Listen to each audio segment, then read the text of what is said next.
হরিদেবপুরে একটি ক্লাবের সামনে একটি মহিলাকে লক্ষ্য করে রীতিমতো গুলি চালানোর অভিযোগ উঠেছে। আপনারা দেখতে পাচ্ছেন সোমবার সাত সকালে মহিলাকে লক্ষ্য করে হরিদেবপুরে একটি ক্লাবের সামনে গুলি চালানোর ঘটনা ঘটে। জানা যায় ক্লাবের বচসার জেরে গুলিকাণ্ডে একটি মহিলার পিঠে গুলি লেগেছে। ইতিমধ্যেই গুলিবিদ্ধ মৌসুমী হালদার নামে ওই মহিলাকে তড়িঘড়ি এমআর বাঙ্গুর হাসপাতালে নিয়ে যাওয়া হয়েছে। এই বিষয়ে আরো বিস্তারিত তথ্য জানবো। এই নিয়ে কিন্তু রীতিমতো কিন্তু এলাকায় চাঞ্চল্য ছড়িয়েছে। আপনারা দেখতে পাচ্ছেন যে মহিলাকে লক্ষ্য করে কিন্তু গুলি চালানো হয়। এ বিষয়ে আরো বিস্তারিত জানবো। আমাদের সঙ্গে আরো বিস্তারিত তথ্য তুলে ধরবে আমাদের প্রতিনিধি অপ্রদীপ। অপ্রদীপ, আমরা দেখতে পাচ্ছি যে হরিদেবপুরে রীতিমতো সাত সকালে সামনাসামনি একটি মহিলাকে গুলি করা হয়েছে। এই বিষয়ে আরো কি কি তথ্য উঠে আসছে, কেন সেই মহিলাকে লক্ষ্য করে গুলি ছোড়া হলো এবং কেই বা গুলি ছুড়েছে, কি জানা যাচ্ছে অপ্রদীপ?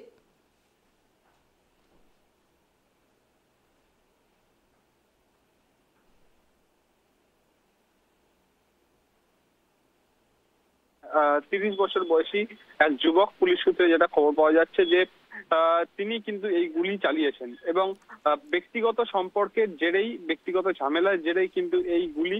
প্রাথমিক তদন্তের দাবি পুলিশের। আমি যে অ্যাপার্টমেন্টের সামনে দাঁড়িয়ে রয়েছি, সারদা অ্যাপার্টমেন্ট, এই অ্যাপার্টমেন্টেরই 3 তলায় 3rd ফ্লোরে কিন্তু ওই মহিলা মৌসুমী হালদার তার বাসস্থান ছিল এবং এই রাস্তা থেকে বেরিয়েই সকাল 6টা নাগাদ তিনি এই রাস্তা থেকে বেরোন এবং এই রাস্তা থেকে বেরিয়েই তিনি মর্নিং ওয়াক করার জন্য ওই রাস্তার দিকে যাচ্ছিলেন। আপনারা দেখছেন যে সোমবার সাত সকালে মহিলাকে লক্ষ্য করে গুলি চালানো হয়। হরিদেবপুরে একটি ক্লাবের সামনে গুলি চালানোর ঘটনা ঘটে।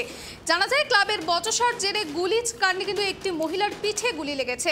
এই নিয়ে কিন্তু রীতিমতো চাঞ্চল্য ছড়িয়েছে। আপনারা দেখতে পাচ্ছেন সকাল সকাল কিন্তু একটি চাঞ্চল্যকর ঘটনা, গুলিবিদ্ধ হয়েছে এক মহিলাকে লক্ষ্য করে রীতিমতো গুলি চালানোর অভিযোগ উঠেছে।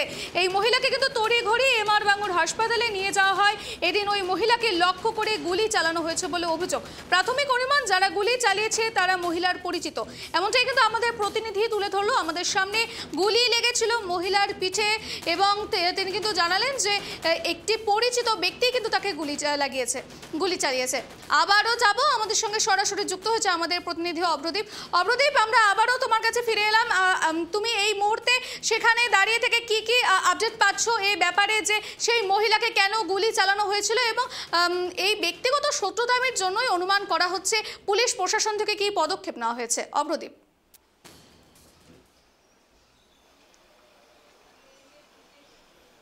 একদমই, দেখো আজকে সাত সকালবেলা 6টা 20 নাগাদ মৌসুমী হালদার নামের 37 বছর বয়সী এক মহিলাকে গুলিবিদ্ধ করা হয়। গুলিবিদ্ধ করেন বাবলু ঘোষ নামে 30 বছর বয়সী এক যুবক। এই মৌসুমী হালদার যে অ্যাপার্টমেন্টে থাকতেন সেটা হচ্ছে সারদা অ্যাপার্টমেন্ট। এই সারদা অ্যাপার্টমেন্টের সামনেই আমরা এখনো পর্যন্ত এই মুহূর্তে রয়েছি। এই সারদা অ্যাপার্টমেন্টের 3rd ফ্লোরে মৌসুমী হালদার থাকতেন। তিনি এই ফ্ল্যাট থেকেই সকাল 6টা নাগাদ বেরোন এবং মর্নিং ওয়াক করতে করতে তিনি এই রাস্তা দিয়ে যখন যাচ্ছিলেন, অর্থাৎ যেখানে ঘটনাস্থল সেখানে 500 মিটার দূরে ওই মহিলাকে কিন্তু গুলিবিদ্ধ করা হয় এবং এই সারদা অ্যাপার্টমেন্টের থেকেই ঠিক প্রায় 30 মিটারও দূরত্ব হবে না যে অভিযুক্ত বাবলু ঘোষ, তারও বাড়ি কিন্তু এখানেই। এবং সারদা অ্যাপার্টমেন্টে যেরকম তালা মারা রয়েছে, অন্যদিকে কিন্তু বাবলু ঘোষ নামের যে যুবক তাকে গুলি মেরেছে তার বাড়িতেও কিন্তু একইভাবে তালা মারা রয়েছে।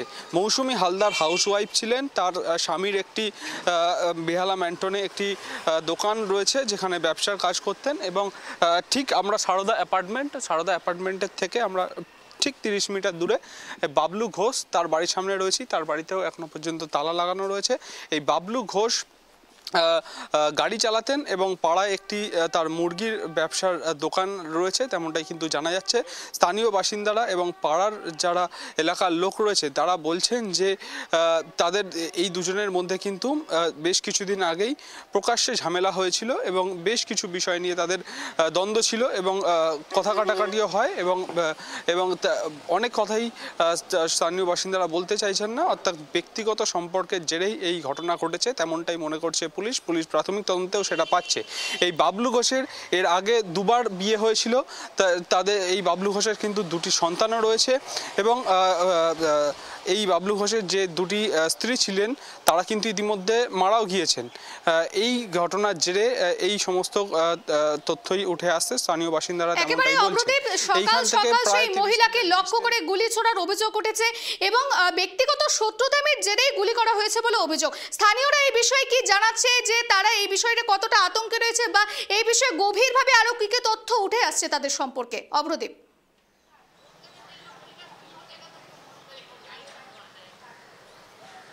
একদমই, দেখো তোমাকে যেমনটা আমি বলছিলাম যে এই যে বাবলু ঘোষের বাড়ি, সেখান থেকে ঠিক ডিস্টেন্স রয়েছে মৌসুমী হালদারের বাড়ি 30 মিটার, এবং আমরা 30 মিটার ডিস্টেন্স রয়েছে এবং মৌসুমী হালদার এই রাস্তা দিয়েই বেরিয়ে আসেন। এবং এইখানে যে সিসিটিভি ক্যামেরা রয়েছে সেখানে হরিদেবপুর থানার পুলিশ আধিকারিকরা এসে এই সিসিটিভি ক্যামেরার কিন্তু ফুটেজ কালেক্ট করে নিয়ে গিয়েছে তদন্তের ক্ষেত্রে।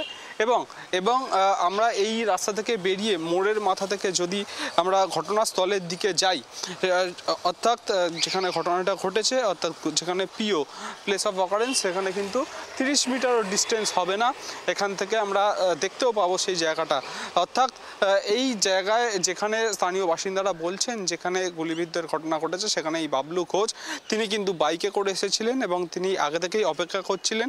তিনি মুখে হেলমেট, মাথায় হেলমেট এবং মুখে চাদর দিয়ে, অর্থাৎ মুখ ঢাকা রেখে দিয়েছিলেন যাতে কেউ তাকে চিনতে না পারে। এবং ওই মৌসুমী হালদার যখন বাইকটিকে পাস করে যাচ্ছেন তখনই কিন্তু তার পিছন থেকে গুলি মারা হয়, পিঠে গুলি লাগে এবং স্থানীয় বাসিন্দারা তৎক্ষণাৎ তাকে কিন্তু এমআর বাঙ্গুর হাসপাতালে নিয়ে যায়। এবং সেখান থেকে মহিলাকে লক্ষ্য করে কিন্তু গুলি ছোড়া হয়েছে। সেই মহিলার সঙ্গে বাবলু ঘোষের কি সম্পর্ক ছিল, তারা কিভাবে আত্মীয়তা ছিল বা তাদের মধ্যে কি ধরনের সেই শত্রুতামি রয়েছে, এই বিষয়ে কি জানা যাচ্ছে অমরদীপ?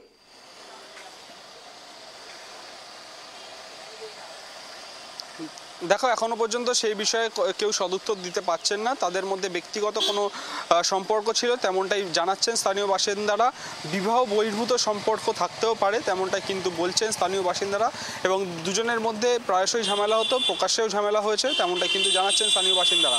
এবং হরিদেবপুরের মতো এলাকায়, খাস কলকাতায় এরকম গুলিবিদ্ধ হওয়ার ঘটনা, সেটা অত্যন্ত আতঙ্ক করেছে স্থানীয় বাসিন্দাদের। এবং যেখানে ঘটনা ঘটেছে সেখানে কিন্তু পুলিশ পিকেট বসানো হয়েছে এবং কর্ডন অফ করে দেওয়া হয়েছে পুরো জায়গাটিকে। এই ঘটনার জেরে বাবলু ঘোষকে ইতিমধ্যেই গ্রেপ্তার করা হয়েছে। আজকে তাকে আদালতে পেশ করা হবে এবং তাকে পুলিশের হেফাজতে চাওয়ার জন্য কিন্তু আদালতে আবেদন জানাতে চলেছে পুলিশ।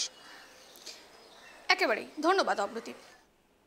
আপনারা দেখছেন এমআর বাঙ্গুর হাসপাতালে নিয়ে যাওয়া হয় সেই মহিলাকে, রীতিমতো সেই সকাল সকাল কিন্তু মহিলাকে লক্ষ্য করে গুলি করা হয়েছে বলে অভিযোগ বাবলু ঘোষের বিরুদ্ধে। বাবলু ঘোষ, জানা যাচ্ছে যে আমাদের প্রতিনিধি যেমনটা জানালেন, তার সঙ্গে বিবাহ বহির্ভূত কোনো তাদের মধ্যে সম্পর্ক থাকতে পারে বলেই অভিযোগ। এবং এই নিয়ে কিন্তু হরিদেবপুরে রীতিমতো চাঞ্চল্য ছড়িয়েছে। জানা যাচ্ছে যে সেই মহিলাকে রীতিমতো লক্ষ্য করেই গুলি ছোড়া হয়েছে। পুলিশ কিন্তু তাকে কিন্তু আটক করে, অভিযুক্তকে আটক করে রীতিমতো নিয়ে যাওয়া হয়েছে এবং তাকে আদালতে পেশ করা হবে। আপনারা দেখছেন গুলিবিদ্ধ হয়েছেন মৌসুমী হালদার। এমনি আমি কিছু বলতে পারছি না, বুঝেছেন তো? না, আপনি যখন জানতে বলেন কি মহিলাটা কোথায় ছিল? মহিলাটা এখানে পড়েছিল, বাঁচাও বাঁচাও করে চেল্লাচ্ছে, সব ভিড় হয়ে গেছে। এইটুকুটা আমি রান্না করি তো, সব ছেলে আসে, অতটা বুঝতে পারিনি। তারপর কজন ছেলে এসেছিল সেটাও জানবো না, ওনার কটা ছেলে। আমি বেরোইনি, আমি এখান থেকে সব ওই সব গুলি করলো, গুলি করেছে। কোথায় লেগেছে গুলি বলতে পারবে? পিঠে কোথায় লেগেছে সেই জায়গাটা। তারপর কি পুলিশ তুলে নিয়ে গেছে? না, পুলিশ তো আসেনি, পরে এসেছে। ওর ছেলে গাড়ি করে নিয়ে গেছে। ওর ছেলে গাড়ি করে? হ্যাঁ, ছেলে আর সব কারা ছিল সব নিয়ে গেছে গাড়ি। আর কারা গুলি করলো কিছু বোঝা গেছে? জানি না। বেঁচে ছিল তখন? হ্যাঁ, তখন বেঁচে ছিল। দেখুন, আতঙ্ক তো লাগবেই। একটা বাড়ির সামনে এরকম যদি গুলি চালানোর ঘটনা হয় তো লোকে আতঙ্কেই থাকবে। আর পরিস্থিতি তখন বলতে, আমি যখন সকালে এলাম তখন নর্মাল, মানে কিছু না। এবার ঘরে গিয়ে যখন বসেছি তখনই আমি টায়ার ফাটার মতো একটা আওয়াজ পেয়েছি এবং সেটা যথেষ্ট জোরে। একটাই আওয়াজ পেয়েছি। বেরিয়ে এসে দেখছি যে উনি শুয়ে আছেন ওখানে, চিৎকার করছেন আমাকে বাঁচান। এবার উনি যেহেতু সোজা হয়ে পড়ে গেছিলেন, উনি আমাকেই দেখছেন স্বাভাবিকভাবে, উনি আমাকে বলছেন দিদি বাঁচান। আর আমার তখন হাত পা কাঁপছে রীতিমতো, মানে তখন কিছুটা অ্যাজিউম করেছি যে সামথিং রং।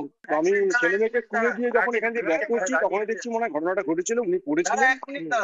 তারপরে এখানে কিছু লোক এখানে 100 আলেমনা ফেল করেছিল, তখনও পুলিশ আসেনি। ওনার ছেলেমনা এসেছিল, উনি আসার পর একটা গাড়ি উনি একটা নিয়ে এসেছিলেন, তা গাড়ি করে নিয়ে আমরা তখন ওনাকে ধরাধরি করে তুলে দিয়েছি। তোলার পরে ওনাকে নিয়ে গেল, ব্যাস এই অবধি আমি যাই।